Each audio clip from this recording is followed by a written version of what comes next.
Hi.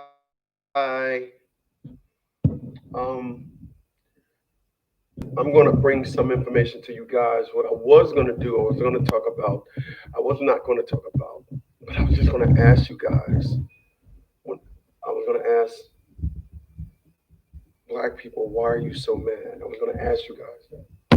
And I was going to ask you guys that because of a lot of things that's going on that I'm trying to use this platform and my platforms now to not just talk about things that's going on with fathers, but just talk about things to raise your level of consciousness, raise your level, have you guys get you guys to the point where you understand higher level of consciousness. Um, when you have a higher level of consciousness, the truth isn't that far off from you. When you have a higher level of consciousness, you're not taken back by the truth. When you actually hear the truth, you don't just it, but it becomes a lifestyle. The truth becomes a lifestyle. So what I'm learning how to do is help you guys understand just what I mean when I say that, because honestly, a lot of people just need their climate of consciousness raised.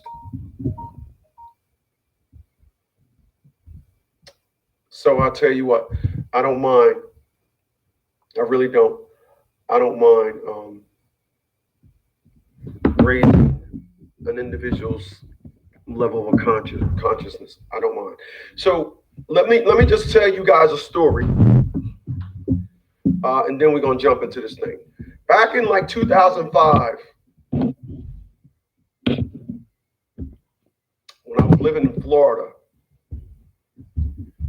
2005, 2006, when I was living in Florida, I used to listen to News Radio 88, and I used to listen to AM 910 FM,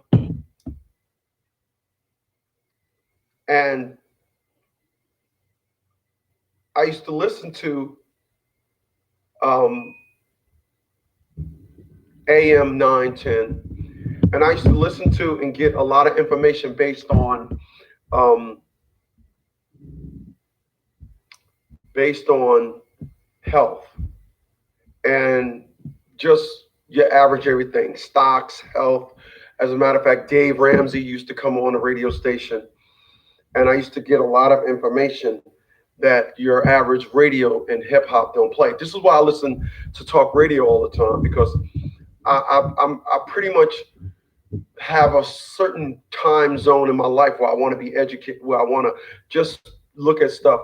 But for the most part, I'm addicted to education. So I need you guys to follow me. So I was listening to this health program. What's going on, Deshaun? I was listening to this health program.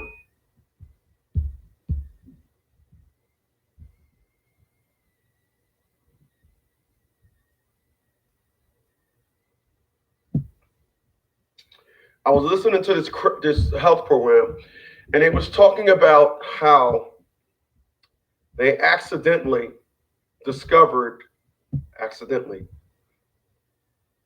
discovered um,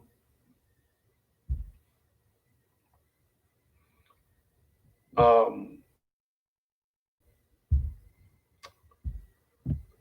a better use for vitamin D, right? And what they said was um, there was a study being done. This is what they said. There was a study being done in a hospital, and what they were doing is they was giving everybody in the hospital elevated levels of vitamin D in a couple of wings. Everybody was getting elevated levels of vitamin D. And then all of a sudden, the hospital had a breakout of the flu. And when the hospital had a breakout of the flu, Bluetooth all these people in this one wing, nobody caught it. So they were giving them the maximum amount of vitamin D that your body could accept in a 24-hour cycle is 30,000 milligrams. That is real high. You can't take too many vitamins at that high a dosage that your body will absorb in a 24-hour cycle. But vitamin D. So they knew they were on to something. So what they then did was they let this information out. Now you see vitamin D, on a grand scale. You see vitamin D being sold in 5,000 units, 2,000 units, 500 units. You see it all over the place. But it wasn't like that before until this study came out. So now all of a sudden, everybody now is catching on to the understandings of vitamin D and zinc. I was taking high levels of zinc back in the day because I have my polyps and everything. So I was taking high elevated levels of vitamin D.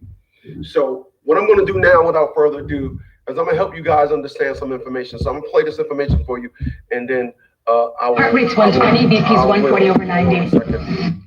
Hectic first day, but earning my nursing degree on. Come on. So I'm going to let you guys listen to this. As a potential way to prevent COVID-19 infections, to prevent severe COVID-19 infections. You've talked about this for a few months now, and over the past several months, the evidence continues to grow. There's more and more publications in peer-reviewed medical journals about the possible connection between vitamin D and COVID-19. So you've put together a presentation for us. Tell us about what your presentation is all about. Yeah, thanks, Kyle. So we've been talking about vitamin D as a potential therapeutic agent for COVID-19 since March. And since that time, a lot of other people have become involved in looking at that agent as well. A number of research studies have been done. And the purpose of this is to sort of look at the evolution and the thinking of the use of vitamin D in COVID-19. So what we do is we look back even before COVID-19. And what was the evidence for vitamin D in acute chest infections, for instance, influenza, and what was the data there? And then we look at the epidemiological evidence for vitamin D as a therapeutic agent in COVID-19, and then finally moving along to actual cases, hospitalizations.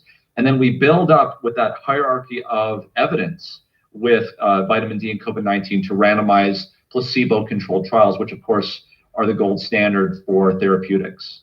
Okay, so let's talk about vitamin D. The first thing you've got to understand is that vitamin D is not just a vitamin. Vitamin D is actually a hormone. And if you notice here by the structure, you'll see that it is a steroid hormone, which means it can go into the nucleus. It can go through membranes and make effective changes. And specifically, the vitamin D receptor is a member of this nuclear receptor steroid hormone superfamily. And so as you can see here, we have vitamin D going through the membrane and affecting a binding to the receptor, and then it actually goes into the nucleus where it can affect transcriptional change. This is really important. So this is not just some vitamin that you need to supplement with. This is actually a hormone that changes the way your cells in the body actually behave. Is this idea unique to vitamin D, or does this happen with other vitamins? And in addition to that, what are some of the main differences between a vitamin and a hormone? Good question. So, a vitamin is actually a shortened version of a vital amine. Vital meaning you need it to live, and an amine is a type of chemical compound. Vitamin D is not even an amine. Of course, it's vital, but it's not as if you need a certain amount of this substance to just keep the body going and doing what it needs to do. No, vitamin D is so much more complex than that. We used to think that vitamin D was just involved in calcium regulation, and that is certainly true. There's no question about that. But vitamin D is so much more than that. It's a fat-soluble vitamin, which means it can pass through membranes without any problem. It doesn't need to be regulated. It can bind with the receptor and go directly into the cellular portion of the nucleus. In fact, and actually cause or prevent transcription of RNA. And we've seen that there are vitamin D receptors in numerous cell types, including the cell types of the immune system.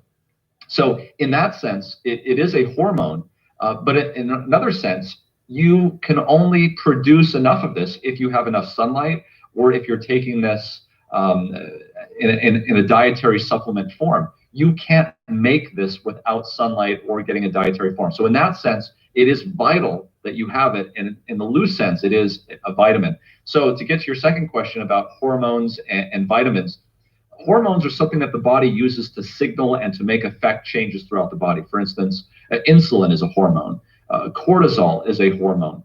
These things circulate through the body, and they have different effects on different target tissues. Vitamins are more along the lines of something that you need as a cofactor or something else to get something to work. And so in that sense, vitamin D is certainly a vitamin because your body needs it in order to live. But in another sense, it's so much more than just a vitamin.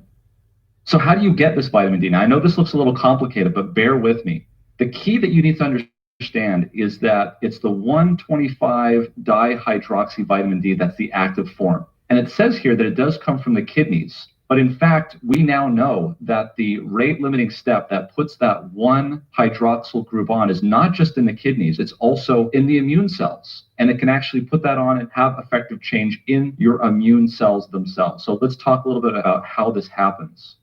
So there's basically two ways you can get vitamin D into your diet. You can either eat it through a supplementation, swallow it. You can take pills. It's also found in fish oil, certain types of mushrooms, egg yolks, and also red meat. Or the majority of the people get vitamin D into their system from the sun. Why is that? Because ultraviolet B radiation penetrates down deep into the dermis, where this cholesterol derivative is converted into pre-vitamin D3 and then finally into vitamin D. Now that vitamin D3, after it's produced by the sun, goes to the liver and the 25 hydroxyl gets put onto it. This species here, the 25 hydroxy vitamin D, is what we actually measure in the blood. Whether you get it from diet or whether you get it from the sun, there's two ways of getting it, but this is how we can measure it. And that's how you're going to see it measured and reported in the rest of this presentation, is 25 hydroxy vitamin D. This is kind of like the storage product in your body. It's fat soluble. It is stored in the fat. Then when it's needed, it can either go to the immune system where it's converted into 125 dihydroxy vitamin D, which is the active form, or it can go to the kidney and it can be converted there to 125 dihydroxy vitamin D. Now, the one in the kidney is usually used for metabolism of calcium and phosphorus and things of that nature. But there's a whole nother area. In fact, they found many vitamin D receptors in the leukocytes, or the white blood cells, your immune cells in the body. Now, the other thing you ought to know is that this 125 dihydroxy vitamin D, which is the active form, can be inactivated when they put a hydroxyl group, they being the 24-hydroxylase enzyme, can inactivate it by hydroxylating the 24 position. Can also do it here with 25-hydroxy from the kidney as well. So this is the inactive form. There is some evidence, and if you want more information about this, look at COVID-19 Update 83 in our MedCram series, and you'll see that high fructose corn syrup actually can accelerate this inactivation of both the 125 dihydroxy vitamin D and also the 25 hydroxy vitamin D to the inactive form. So that's not to say that other sugars with fructose couldn't do that, but that's what the studies showed that we presented in Update 83. So you may be supplementing, you may be out in the sun, but if you have a diet that's high in high fructose corn syrup, and I'm not talking about fructose from fruits and vegetables, but actually high fructose corn syrup, that is something that can cause problems. And you may not get enough 125 dihydroxy vitamin D. We'll put a link to that video, number 83. Okay, so you may ask, well, what's the problem? I mean, if we just need to go out in the sun and get plenty of vitamin D, why is this an issue? Well, the issue is that if you were to look at recent studies that look at how often we here in the United States and in fact around the world spend outdoors, it's actually pretty small. 7.6% of the day we spend outdoors. The problem is in the wintertime, the sun gets up late and goes down early. And also it's not as high in the sky as it should be to get that direct radiation of ultraviolet B. And so it's coming in at an angle, you don't get very good exposure. And in fact, for those people who are living above the 35th parallel or living below the 35th parallel in the southern hemisphere, this can be a very significant issue. The 35th parallel, for those who don't know, sort of runs through the middle of the United States. Now, some suggest that this may be the reason why we see an increase in viral infections in the winter time, whether it's in the northern hemisphere or the southern hemisphere. Wintertime is when you're having less sun exposure. But could this also be explained, could the increase in viral infections explained by just people spending more time indoors, in close confinement, windows closed, potential for spread that way, among other potential confounding variables? Yeah, it certainly is possible. One of the things that goes against that, though, Kyle, is that, for instance, in the United States, in the wintertime, in California, for instance, Southern California, it rarely gets cold enough that you have to be indoors. But we still see an increase in a spike in influenza during that time. What is certain, though, in California, and this is where the 35th parallel sort of runs right through Southern California, is studies have shown that if you live above the 35th parallel, you can't really get enough vitamin D just by sun exposure in the wintertime.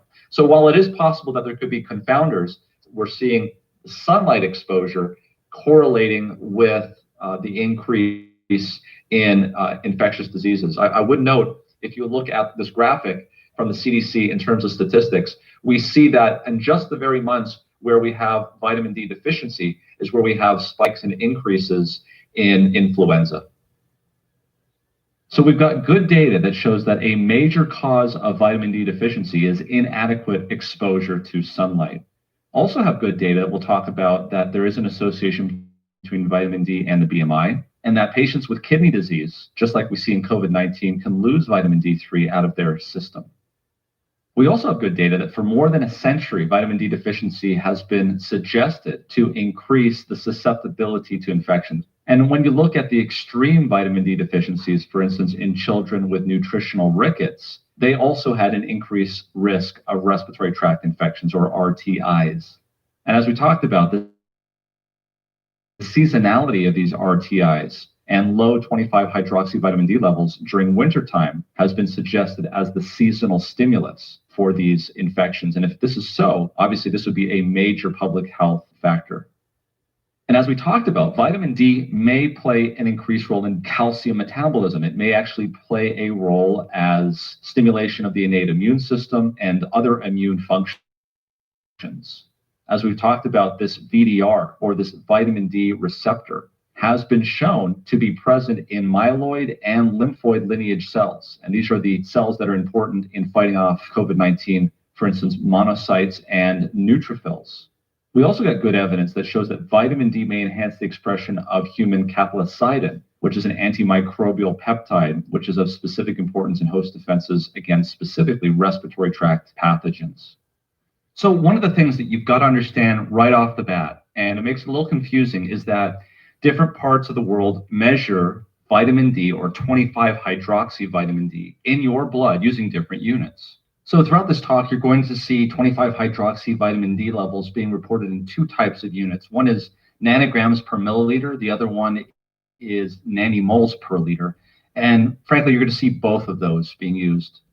And I don't want you to get too hung up on these levels here, because a lot of different organizations have their own thoughts on what should be deficient, insufficient, and optimal. This is really just to give you an idea about where those ranges exist. Sometimes historically, they'll ask for your vitamin D levels to be higher if they're treating heart disease or cancer. And then generally speaking, vitamin D greater than 100 nanograms per milliliter are just too high, and you have to be careful when it gets into that range. Now, some other places, they'll measure it in something called nanomoles per liter. And actually, if you just want a quick way of converting, you simply multiply by 2.5 and you'll get these numbers here. which are a legitimate way of measuring it, but not one that we're maybe used to, but you might see it.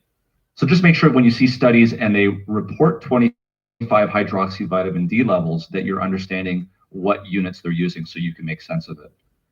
Okay, so let's take a look at the evidence. We'll sort of start out with observational studies and we'll end up with randomized prospective controlled trials. So we knew very early on, this is a paper that was published back in 1985, looking at vitamin D and age. And what we found was that as you get older, the ability for your skin to produce vitamin D3 drops by more than twofold as you get up into the 70s and the 80s. The other thing that we knew from a long time ago, back in 2012, is that there is a difference in terms of vitamin D and race or skin color. Here you can see the graph looking at different levels of vitamin D. Here's less than 10, here's 11 to 20, 21 to 30, and greater than 30. And these bars simply represent white is white, black is black, and the gray are Mexican Americans. This is a study that was done in the United States. And what you can see here in this observational study, at greater than 30, which would be considered to be adequate, the majority of that population is white. As we go down below 20 in this range, that the people that make up the majority of this population are disproportionately darker skinned people. So this is certainly a public health issue that needs to be addressed. Another thing that we've known about for some time, for about 20 years at least, is vitamin D and BMI. Of course, vitamin D is a fat-soluble vitamin. And as such, it's going to be stored in the fat. And so if you have a lot of adipose tissue or fat, then you're going to have a larger capacity to hold vitamin D, which means you're going to have less soluble vitamin D to be used. This is a direct quote from the study. Because humans obtain most of their vitamin D requirements to sunlight, the greater than 50% decreased bioavailability of cutaneously synthesized vitamin D in the obese subjects could account for the consistent observation by us and others that obesity is associated with vitamin D deficiency. Oral vitamin D should be able to correct the vitamin D deficiency associated with obesity, but larger than usual doses may be required for very obese patients. Okay, so where are we right now with vitamin D supplementation? Currently, there's no international consensus. We know that supplementation of vitamin D can help in terms of fractures. Now, there are some studies that show that vitamin D may be associated with increased risk of myocardial infarction, but in actuality, those studies were related more to calcium supplementation with or without vitamin D. So not a direct association. The target for prevention of fractures is around 30 to 40 nanograms per milliliter. And that if you have levels greater than 150 nanograms per milliliter, that is associated with hypercalcemia. So what do people say? There's some people that say you should take 4,000 international units or less. Some others say up to 10,000 international units. There's not really a consensus. There are some recommendations from the Endocrinology Society, and we will discuss those. Okay, so let's look at the evidence of vitamin D insufficiency and deficiency and mortality from studies that were done not on COVID, but prior to COVID, but still looking at respiratory diseases. So here's an interesting study that was done looking at about 10,000 patients in Germany with 50 to 70-year-olds. It was prospective, so that's definitely a positive for this study, but it was an observational study, so they weren't intervening here. And look at the years for follow-up, 15-year follow-up in these patients. So let's take a look and see what they did. They measured these patients in Germany and looked at their vitamin D levels. And you can see that here on the x-axis. So again, this is in nanomoles per liter. So you have to divide by 2.5 to get nanograms per milliliter. And generally, they made some cutoffs here. This was at 30, and this here was at 50. And so they said, if you're greater than 50, then that's good. If you're in the middle portion, that's 30 to 50 nanomoles per liter, then that's sort of in the middle. And then here you've got less than 30. That's what they figured as deficient. And then they just followed them. They just watched them and they see what they did. And they looked at the death certificates after 15 years in these patients that started to die. And they wanted to see what was it that they died from. And this is what they found. Those people that had vitamin D levels of greater than 50 had a better survival in terms of respiratory mortality than those that had less than 30. And of course, the 30 to 50 were somewhere in the middle. but definitely statistically significant in terms of vitamin D levels predicting respiratory mortality. In fact, from the study, they said statistically, after adjustment for sex, age, and season of blood draw, school education, smoking, BMI, physical activity, and fish consumption, 41% of the variability in respiratory mortality during this 15-year follow-up period was independently associated with 25 hydroxy vitamin D levels less than 50. Well, it's one thing to say that somebody with a specific value has a likelihood of dying. It's quite another thing to say that number caused the patient to end up that. So in other words, there's a difference between association and causation. That's the first thing that you learn in medical school when you take epidemiology. So here is a great meta-analysis that's often cited, and you should keep an eye on. It was published in the British Medical Journal, and they did a meta-analysis. They did a meta-analysis of many, many different studies. They pulled them together to see whether or not vitamin D supplementation in non-COVID patients, these are patients that don't have COVID-19, these had regular respiratory diseases like the flu, and they wanted to see whether or not vitamin D supplementation improved mortality. And so they looked at vitamin D supplementation. They looked at about 25 randomized controlled trials. So these are very good quality subjects. And what they found was that vitamin D supplementation did reduce the risk of acute respiratory illnesses. Let's take a look at that data. So here you can see all of the different studies that were done in the randomized controlled trials. Did the studies say yes, vitamin D had a benefit, or no, vitamin D did not have a benefit? You can see those here on the right side showed that there was no benefit or was actually worsening. And those here on the left side show that there was a benefit. And when they averaged all of the patients together in these studies, they came up with this final answer here, which was less than 1, which showed that there was a benefit. Let me just quote to you from this study. It was a very large study, landmark study. It says, our study reports a major new indication for vitamin D supplementation, the prevention of acute respiratory tract infection. We also show that people who are very deficient in vitamin D and those receiving daily or weekly supplementation without additional doses experienced a particular benefit. Our results add to the body of evidence supporting the introduction of public health measures such as food fortification to improve vitamin D status, particularly in the setting where profound vitamin D deficiency is common. So you can't really underestimate this study. I mean, it looked at 25 randomized controlled trials, put them in a meta-analysis, and it came up with this as a final analysis. And here's another study. This one was done in Japan. And it looked at a randomized trial of vitamin D supplementation to prevent seasonal influenza A in school children. And this was done about 10 years ago. There was 334 school children. Each of them were given either 1,200 international units per day of vitamin D3, or they were given placebo. And the endpoint was looking for influenza A by doing nasal swab antigen testing. And what they found over a winter season was that those subjects that got the supplemental vitamin D only had a 10.8% prevalence of influenza A, whereas those that got placebo had an 18.6% incidence of influenza A. And the absolute risk reduction, simply the difference between those two, was 7.8, which translates into a number needed to treat of 13. That's a pretty darn low number, which means that this intervention is pretty powerful. And you can see here the other related indices here showing that it was statistically significant. So clearly here, vitamin D supplementation in school children, these are children that would not normally necessarily be at risk for having vitamin D deficiency. But even in this one. All right, and I actually just wanted to bring that information to you guys from, and what I'm going to do also, I'm going to leave the link to this video at the bottom of the video, because what it basically gets down to is health, people taking care of yourself. Did you know, let me throw this at you.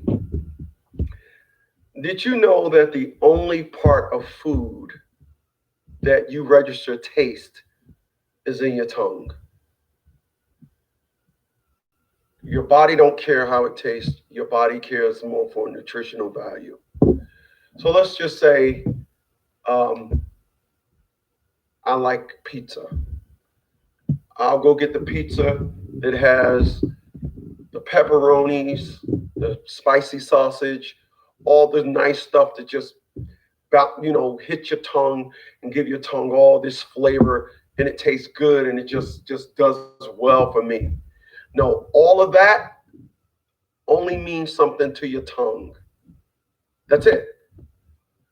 The nutritional value is what your body needs. And I said that because there's a lot of people that really aren't into nutrition.